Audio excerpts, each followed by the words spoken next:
મારું નામ હિરેન છે. મેં અહીંયા રિનેટમાં જોઈન્ટ કર્યું હતું. મેં અહીંયા મોસ્ટ ઓફ ભાવનગરમાં બધી સ્કૂલ પહેલાં જોઈ હતી.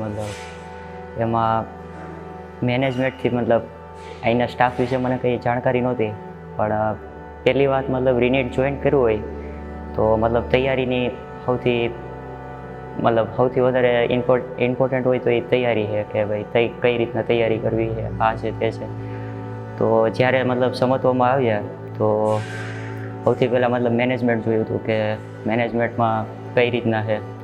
તો રીડિંગમાં ને કઈ રીતના વ્યવસ્થા છે, હોસ્ટેલમાં કઈ રીતના રહેવાનું છે.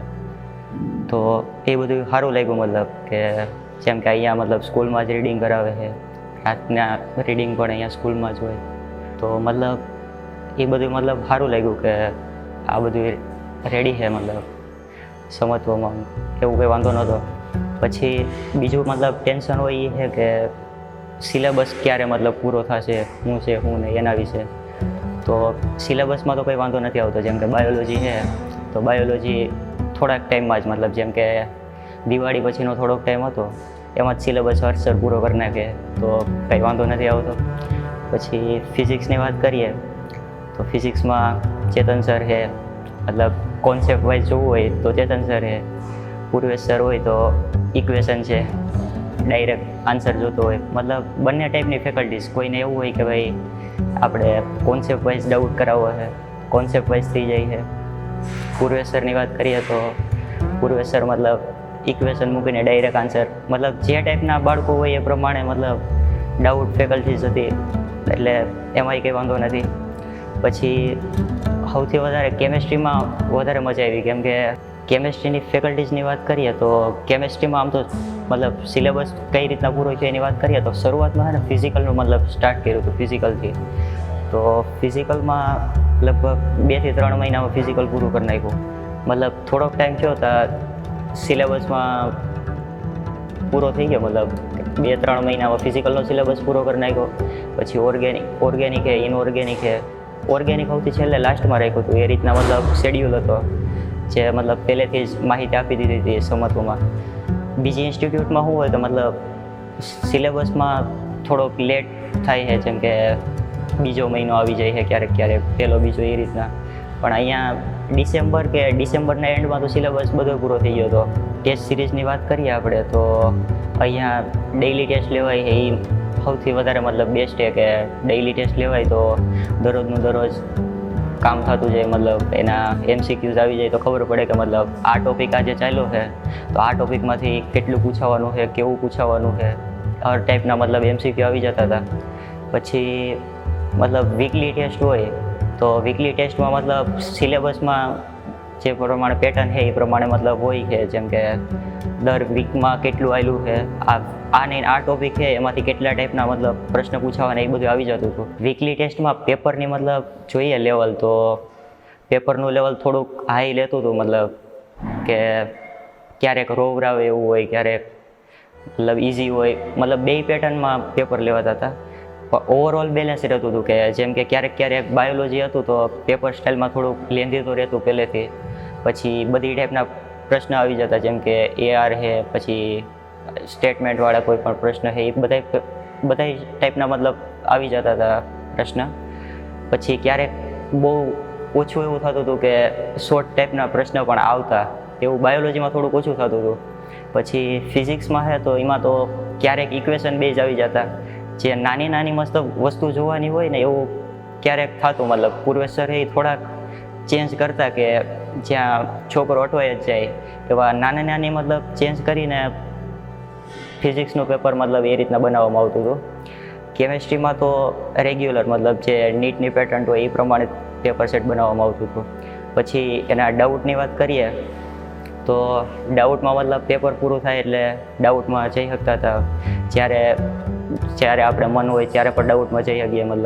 એવું થાય કે ભાઈ આજે આ પેપરમાં આ ડાઉટ આવ્યો છે ડેઇલી ટેસ્ટમાં કે વીકલી ટેસ્ટમાં તો જ્યારે ટેસ્ટ પેપર પૂરું થાય ત્યારે ડાઉટમાં જવું હોય તો જઈ શકીએ. કોઈ ટોપિક એવો છે કે ભાઈ નથી સમજાણો તો સરને જઈને રજૂઆત કરીએ તો ડાયરેક્ટ પેપરમાં પણ કંઈ વાંધો નહોતો આવતો, ડાયરેક્ટ ડાઉટ સોલ્વ થઈ જતા હતા.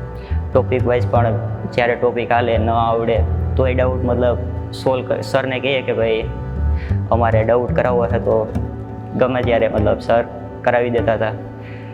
જેમ કે ફિઝિકલમાં શરૂઆતનો ફેઝ હતો તો શરૂઆતમાં થોડાક વધારે ડાઉટ થતા હતા, તો સર મતલબ એક્સ્ટ્રા ટાઈમમાં જેમ કે સ્કૂલ ટાઈમ પૂરો થઈ જાય પછી અમારા માટે મતલબ સપોર્ટ કરવા માટે રહેતા હતા. જેમ કે કલાક 2 કલાક અમે જ્યાં સુધી મતલબ ધારીએ ત્યાં સુધી કે સર હજી ડાઉટ છે તો એ રીતના મતલબ સર બેઠા રહેતા, મતલબ અમારી માટે થોડોક સપોર્ટ કરતા. પછી ફિઝિક્સમાં લાસ્ટમાં ડાઉટમાં મતલબ જ્યારે રાઉન્ડ ચાલુ થયા ટેસ્ટમાં, તો રાઉન્ડમાં પણ મતલબ ચેતન સર છે એ મતલબ ફૂલ મતલબ જ્યારે જેમ કે શરૂઆતમાં લગભગ છેલ્લા દિવસોમાં જોઈએ તો 10-15 દિવસ મતલબ એવું આવેલું હતું કે હર્ષ સર રાતના રીડિંગમાં પણ મતલબ આવતા જતા રહેતા. પછી એક્સ્ટ્રા પેપરની જરૂરિયાત હોય તો એક્સ્ટ્રા પેપર પણ અપાવતા. મારો મતલબ વાત કરું તો મેં શરૂઆતમાં ફિઝિક્સ અને કેમેસ્ટ્રી ઉપર થોડું વધારે ફોકસ આપ્યું હતું કે પહેલાં ફિઝિક્સ ને કેમેસ્ટ્રીમાં ફૂલ ફોકસ, જેમ કે જે પ્રેક્ટિસ જોઈએ છે એ પ્રેક્ટિસ વિશે મતલબ ફૂલ પ્રેક્ટિસ કરતો પહેલાં ફિઝિક્સની ને કેમેસ્ટ્રીની. બાયોલોજીમાં મતલબ જસ્ટ ખાલી સિલેબસમાં જે શું છે કોન્સેપ્ટ છે આ છે તે છે બસ એટલું જ કરતો. પહેલાં મતલબ એટલું બધું બાયોલોજીને મેં મતલબ ઓલું નહોતું આપ્યું, પ્રાયોરિટી નહોતી આપી. પછી થોડોક ટાઈમ થયો મતલબ ધીરે ધીરે થોડું મતલબ રીડિંગ ટાઈમ થોડોક બાયોલોજીને આપવા માંડ્યો. નીટમાં મતલબ અહીંયાથી જે પ્રોવાઈડ કરવામાં આવી હતી મતલબ જે મોડ્યુલ્સ છે આ છે તે છે, તો એમાં મતલબ છે ને હર ટાઈપના પ્રશ્ન આવી જતા હતા. જેમ કે લેવલ 1 છે જે નીટના લેવલ 1 હતું કે એમાં કોન્સેપ્ટ વાઇઝ છે, થિયરી છે આ છે તે છે, એવું બધું આવી જતું હતું. પછી ફિઝિક્સમાં વાત કરીએ તો લેવલ 2 લેવલ 3 એ રીતના મતલબ હર ટાઈપના લેવલના પ્રશ્ન આવી જતા હતા. તો એક્સ્ટ્રા મટીરિયલની કંઈ જરૂર નહોતી પડી. કેમેસ્ટ્રીમાં પણ કંઈ એક્સ્ટ્રા મટીરિયલની જરૂર નહોતી પડી અને બાયોલોજીમાં તો સર એનસીઆરટી કીધું હતું તો બીજું કંઈ કરવાનું હતું નહીં. જેમ કે બાયોલોજીમાં છે ને હર ટાઈપના ક્વેશ્ચન છે ને સર મતલબ ડેઇલી ટેસ્ટમાં અને વીકલી ટેસ્ટમાં આવી જતા હતા, તો એમાં મતલબ કંઈ ખબર નહોતી. અને ડીપ કોન્સેપ્ટ હોય એ મતલબ વીકલી ટેસ્ટમાં આવી જતા હતા, તો એમાંય કંઈ એક્સ્ટ્રા મટીરિયલની કંઈ કરવાની જરૂર હતી નહીં. મતલબ બીજા ઇન્સ્ટિટ્યૂટ કરતાં મતલબ સમતોમાં સૌથી શ્રેષ્ઠ વાત એ છે કે મતલબ સ્ટુડન્ટ ઉપર ફોકસ બીજા ઇન્સ્ટિટ્યૂટમાં ઓછું કરે છે, પણ અહીંયા સ્ટુડન્ટ ઉપર ફોકસ થોડુંક વધારે થાય છે. જેમ કે રેગ્યુલર મતલબ જે નીટના સ્ટુડન્ટ હોય તો એને થોડુંક મતલબ સપોર્ટની જરૂર હોય છે કે મારાથી સ્કોર થાય નહીં થાય, તો એમાં મતલબ હર ફેકલ્ટીઝ એવી હતી કે જે છે ને સ્ટુડન્ટને સપોર્ટ કરતી હતી કે ભાઈ તારાથી થઈ જાય, મતલબ તું ટેન્શન ના લે આ છે તે છે. તો સપોર્ટ મતલબ સ્ટુડન્ટને એ રીતના સપોર્ટ કરવો થોડીક મોટી વાત છે. શરૂઆતથી જ મતલબ બધા ટીચરનો સપોર્ટ ફૂલ મતલબ સમતો માર્યો તો શરૂઆતથી જ મતલબ ડાઉટ છે આ છે તે છે. અને હોસ્ટેલની વાત કરીએ તો હોસ્ટેલમાં પ્રદીપભાઈ છે ફૂલ સપોર્ટ આપતા કે ભાઈ આ છે કંઈ પણ વાંધો હોય પ્રોબ્લેમ હોય તો મતલબ કંઈ જરૂરિયાત હોય તો જરૂરિયાત પણ પૂરી થઈ જતી હતી. પછી રીડિંગ ટાઈમ છે તો રીડિંગ ટાઈમમાં ક્યારેક એક્સ્ટ્રા રીડિંગ કરવું હોય તો એ થઈ જતું હતું અહીંયા જ એવું હોય તો. એટલે શરૂઆતથી જ મતલબ મારો ગોલ તો ફિક્સ હતો કે મારે આની નામ સ્કોર મતલબ અટેન્ડ કરવો છે, તો એમાં હોસ્ટેલમાં પણ પ્રોપર રીડિંગ મળી જતું હતું કે ભાઈ હોસ્ટેલમાં જે પ્રમાણે મારે મહેનત કરવી છે એ પ્રમાણે એન્વાયરમેન્ટ પણ પૂરું પાડવામાં આવતું હતું. પછી જ્યારે સ્કૂલમાં આવીએ તો સ્કૂલ ટાઈમમાં એ પ્રમાણે પ્રોપર ડાઉટ થતા હતા અને પ્રોપર મતલબ કોન્સેપ્ટ છે આ છે તે છે થિયરી છે એ બધું પણ પ્રોપર થતું હતું. બીજા ઇન્સ્ટિટ્યૂટ કરતાં સમતો મતલબ જે બાળક છે કે અમુક સ્કોર અટેન્ડ કરવા ઈચ્છે છે અને એનો ફૂલ પોટેન્શિયલ આપે છે ને, તો ફૂલ પોટેન્શિયલ જો એને અચીવ કરવો હોય કે ભાઈ મારે આની ના કેપેસિટી છે અને જો એને એ અચીવ કરવો હોય ને તો સમત્વ મતલબ ભાવનગરમાં સૌથી બેસ્ટ છે.